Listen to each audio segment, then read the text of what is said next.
재벌 2, 3세나 연예인들은 성공 우울증, 어떤 걸 꼭 성취하고 나면 우울증이에요. 더 이상 목표가 없고 더 이상 추구할 즐거움이 없는 거예요. 그러니까 그걸 다른 데서 찾게 되죠. 그게 이제 마약류가 되는 거죠. 공허감을 일시적으로 없애주기도 하고 기분을 좀 뜨게 만들기도 하고 뭐 다행감을 유발시키기도 하니까 한번 맛보게 되면은 끈을 놓칠 수가 없죠. 연예인들이나 재벌 3세의 마약 범죄가 큰 쟁점이 되곤 하는데요.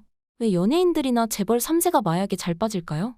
그래서 이제 마약 그러면 예전에는 특정 인구들이 한다고 생각을 했어요. 재벌가라든가 연예인이나 유흥업소 종사자들이 한다는 예전엔 일반화됐거든요. 그런 재벌 2, 3세나 연예인들은 사실은 우리가 석세스 디프레션이라는 게 있습니다. 성공 우울증. 어떤 걸 꼭 성취하고 나면 우울증이에요. 더 이상 목표가 없고 또 이게 떨어질까 봐 막 염려하고 걱정이 되는 그런 것들이 있거든요. 연예인들도 인기가 많이 올라가게 되면은 그걸 누릴 수는 있는데 그게 되면은 더 이상 올라갈 수도 없고 또 하나는 이게 떨어질까 봐 많이 걱정스럽고 또 공인이 됐잖아요. 어디 나가서 남사람과 자유롭게 어울리기도 어렵고 재벌가들도 마찬가지입니다. 모든 걸 누려봤잖아요. 아쉬움이 없죠. 더 이상 추구할 즐거움이 없는 거예요. 어떻게 보면은. 그러니까 그걸 다른 데서 찾게 되죠. 그게 이제 마약류가 되는 거죠. 그래서 이런 것들은 공허감을 일시적으로 없애주기도 하고 뭐 기분을 좀 뜨게 만들기도 하고 뭐 다행감을 유발시키기도 하니까 그거를 어떻게 한번 맛보게 되면은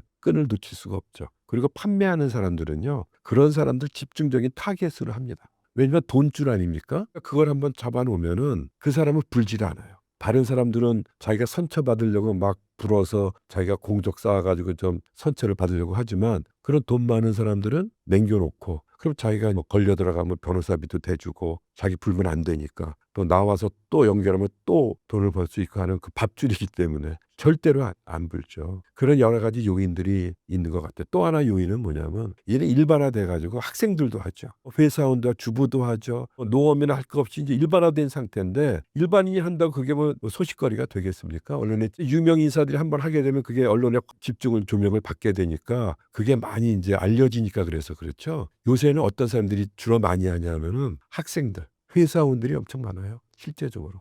유흥업소 종사들이 많이 할 것 같은데 숫자는 오히려 적습니다. 연예인 많이 나온 사람이 없어요. 검거되는 사람 중에서 생각보다 어리고 일반인들이 더 많이 하는 경향이 있다. 마약을 하면 잠시나마 안정을 누릴 수도 있나요?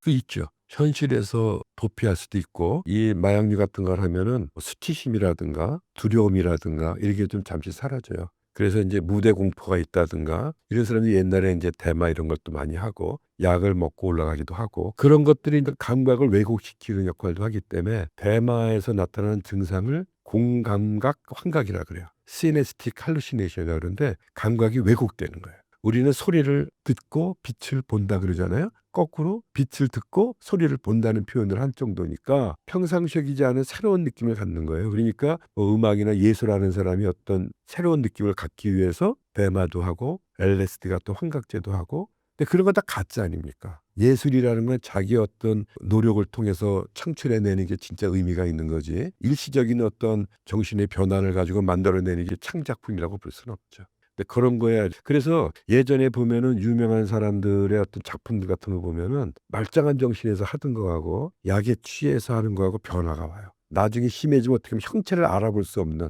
이런 걸로 막 변해가는 모습을 볼 수 있어요. 그거는 가짜잖아요. 일시적인 거고. 소탐대실이죠. 조그마한 이득을 보려고 그러다가 평생의 즐거움이 다 망가지고 평생의 어떤 영적인 창작 능력도 다 망가지는 거예요. 최근 대마초를 합법화 목소리에 대해서는 어떻게 생각하시나요? 원래요, 마약류를 파는 사람들은 나쁜 얘기 안 합니다. 이 세상 이게 제일 좋은 거야. 이것만큼 좋은 게 없어. 중독의 특징은요, 좋은 거는 굉장히 부풀리고 피해는 계속 축소시키는 특성이 있거든요. 대마도 예전에는 교과서에 보면 담배보다도 의존성이 약하다 이렇게 표현이 된 적이 있습니다. 그럼 지금은요, 대마 속에 들어있는 THC, 테트라이드로 카나비놀이라는 게 환각제거든요. 그 성분 때문에 이제 규제가 되는 건데 그게 17배 평균 17배가 높아졌고요. 그거를 또 수지로 만들면은 또 강해져요. 그거를 짜서 오일로 만들면 액상대마가 되는 거거든요. 그럼 또 서너 배 강해져요. 그러면 1970년대 예전의 대마에 비해서 한 100배 강한 겁니다. 엄청 무서운 거예요. 마약이라는 거 강한 마약이냐 약한 마약이냐 의미가 없어요. 한 번 하면은 그 느낌을 반복하게 만드는 중독성 물질이기 때문에 똑같은 겁니다. 대마를 하다가 거기에 맛을 들리게 되면 점점 내성이 떨어지니까 양도 많아지면서 그게 맛이 점점 떨어지잖아요. 그럼 조금 더 강한 걸 찾을 수밖에 없잖아요. 그럼 좀 더 강한 마약으로 넘어가는 수밖에 없어요. 그래서 입문 마약이라고도 하고 그렇습니다. 예전에 뭐 일부 연예인들이 뭐 대마 합법화하고 저도 이제 100분 토론에 나가서 상대편에서 제가 토론을 했는데 그 사람들 대마의 의료용 대마 암 환자도 치료하고 진통 효과도 있고 그러니까 쓰지 않냐 그러는데 맞습니다. 마약이라는 건 필요한 환자군이 있어요. 그 사람한테 필요한 거지. 암이 아닌 사람이 일반인이 그걸 복용하면 안 되잖아요. 암 환자가 쓰는 건 뭐라 그러겠습니까? 펜타닐도 아주 강력한 진통제지만 암 환자한테서는 없어서는 안 될 필수적인 약이거든요. 근데 그걸 일반인이 남용하니까 문제죠. 그죠? 치료약으로 쓸 수 있는 건데 그건 치료가 필요한 사람한테 합법적으로 해야 되는 거고 일반인은 중독성 물질이기 때문에 접근을 못하게 만들어 놓은 거 아닙니까? 근데 외국에서는 왜 합법화되어 있는 우리나라는 그러냐? 미국은요. 2021년 통계가 전 국민의 중에서 6,100만 명이 각종 마약류를 남용하고 있다는 통계가 있습니다. 그중에 4,200만 명이 대마를 해요.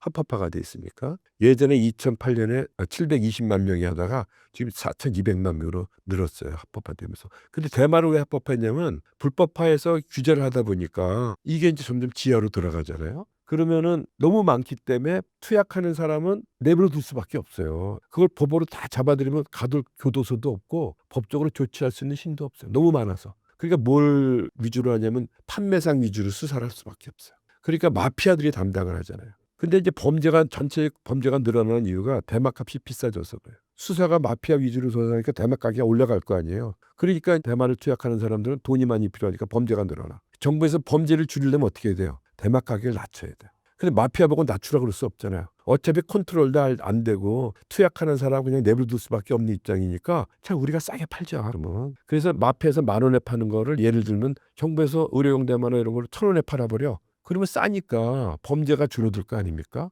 그죠? 그러면 양성화시키면 어때요? 세금도 걷잖아요. 그리고 이득금이 남으면은 이득금하고 세금 갖고 뭐에 쓰는 거예요? 중독자 치료 사업에 쓰는 거예요. 그게 합법화예요. 그건 뭐냐면 도저히 어떻게 너무 많이 퍼져서 손 쓸 수 없을 때 하는 겁니다. 지금 우리나라도 금연 캠페인을 어마어마하게 하잖아요. 돈을 들여서. 왜? 그렇게 나쁘면은 팔지도 말고 만들지도 말아야 되는데 전매청에서 특허내서 만들어 팔면서 왜 금연하라고 난립니까? 어쩔 수 없는 거예요. 너무나 많은 사람이 중독이 됐기 때문에 담배를 못하게 한다 그래서 안 핍니까? 몰래 밀수하고 밀매하면서 마피아만 커지지. 그래서 어느 정도 일정량이 넘어가게 되면 손 쓸 수 없게 되면 하면서 캠페인을 할 수밖에 없는 거예요. 우리나라는 아직 그런 상황이 아니죠. 외국은 왜 그렇게 됐느냐? 초창기에 단속을 철저히 못했기 때문에 그래요. 그래서 우리나라는 지금 외국처럼 되지 않으려면 철저히 단속을 해야 돼요. 마약범죄 두 가지예요. 공급사범이 있잖아요. 투약사범이 있고. 그러면 공급사범은 지금보다 더 엄벌에 처해야죠. 그 한 사람 때문에 수많은 사람이 중독이 돼서 수많은 가정이 파괴되니까 지금보다 더 엄격하게 처벌해야 돼요. 일부 국가에서는 그래서 사형에 처하는 거예요. 원흉이니까. 다만 투약자들은 중독이라는 질병에 걸려있기 때문에 벌 준다 그래서 그게 끝나는 게 아닙니다. 치료를 해야 회복이 돼서 줄일 수 있는 거예요. 그러니까 전 세계적으로 중독자는 치료 재활을 통해서 재범을 예방하고 회복시키는 일을 하거든요. 우리나라는 이제 시작하는 거예요. 그래서 정부에서 많은 투자를 해서 투약자들을 빨리 발견하고 빨리 치료할 수 있도록 연계사업도 하고 치료 활성화할 필요가 있는 거예요. 일부 국가에서 이제 합법화한 나라도 태국도 그렇고 그리고 지금 문제가 심각해가지고요. 의료용 대마 이외에는 다 불법화를 움직이고 있어요. 다시 돌아가려고. 저도 대마 환자를 주로 많이 보는데 두 가지 타입이거든요. 그것 때문에 정신병적 상태에서 치료받으러 온 사람이 있고 또 법에 걸려서 치료받으러 온 있고요. 대마도 정신병 유병률이 3배에서 5배가 높아요. 일반인에 비해서. 많이 봅니다. 마약 중독자가 교도소에 가게 되면 금단 증상 같은 건 없나요? 그게 문제예요. 아까 뇌가 파괴됐다 그랬잖아요. 그게 회복이 되는데 얼마나 걸리냐는 연구가 있어요. 여기 한번 화면을 보시면은 위에 있는 게 정상적인 사람의 도파민의 활성도가 이만큼 있어야 돼요. 근데 필로폰 중독자가 한 달 동안 끊었더니 이만큼밖에 호전이 안 되더라. 14개월 계속 끊을 때 많이 좋아졌죠. 최소 얼마를 끊어야 되냐면 1년에서 2년을 끊어야지 뇌가 회복이 될 수 있다. 근데 1년, 2년이 굉장히 힘든 거예요. 왜냐하면 중독에 재발된 사람들 보면 언제 재발을 가장 많이 하냐면요. 약을 끊고 나서 한 달 이내에 30%가 재발합니다. 1년 안에 87.5% 정도가 재발해요. 거꾸로 얘기하면 1년만 약을 완전히 끊으면 이후에 재발 확률은 12.5%밖에 안 돼. 또 1년을 끊어가면 한 6%로 줄고 이렇게 줄여나가는 거예요. 한 1, 2년만 완전히 끊으면 회복이 되잖아요. 근데 교도소에서 1년, 2년 있어봐야 회복이 안 돼. 왜 그런 걸 봤어요. 요거는 뭐냐면 코케인 중독자한테 영화를 보여주면서 뇌 사진을 찍어본 거예요. 요 가운데 있는 거는 자연 풍경이 나오는 비디오를 볼 때 이렇게 내가 나타나요. 그러다가 화면이 바뀌어서 코케인 장면이 나오니까 반짝반짝 빛이 나요. 이게 뭐냐면 기억 장치예요. 아까 얘기했지만 관련된 자극이 들어오면 기억이 난단 말이에요. 기억이 나면 우리 몸에 변화가 생겨요. 어떤 변화가 일어나는가 그랬더니 이게 뇌 속의 도파민의 농도를 나타냅니다. 요때 약을 준 거예요. 약도 주기 전에 관련된 자극이 들어오니까 기억이 나. 생각만 났을 뿐인데 약도 주지도 않았는데 도파민이 증가해요. 그러니까 흥분이 되죠. 그죠? 근데 생각나는 건 뭐가 생각나는 걸까요? 옛날에 느꼈던 이 하이, 이게 생각이 나는 거. 이걸 잊을 수가 없는 거 아니에요. 약 생각이 나면 이게 생각이 나는 거야. 근데 요만큼밖에 안 올라가니까 딱 안달이 나죠. 올라가서 좀 좋아하려고 그러는데 약만 하면 그냥 꽉 올라갈 텐데 그래가지고 우리 환자들이 뭐라 그러냐면 자기들 말로 똥줄 탄다 그래요.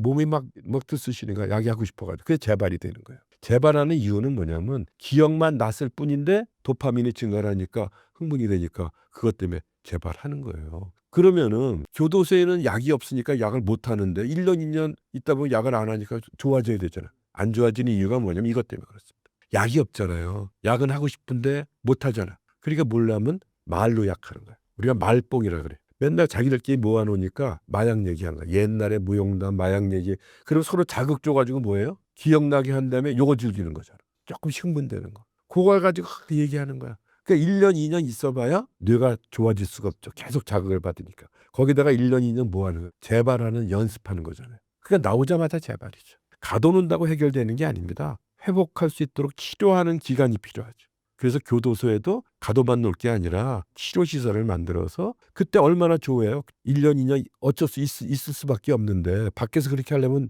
어려운데 그때 제대로 치료를 제공해 주면은 얼마나 효과가 좋겠어요. 지금 교정시설에서도 이제 일부 프로그램을 도입을 해서 교육 활동도 하고 있는데 전적인 치료시설도 점점 만들어서 활성화를 해야 됩니다.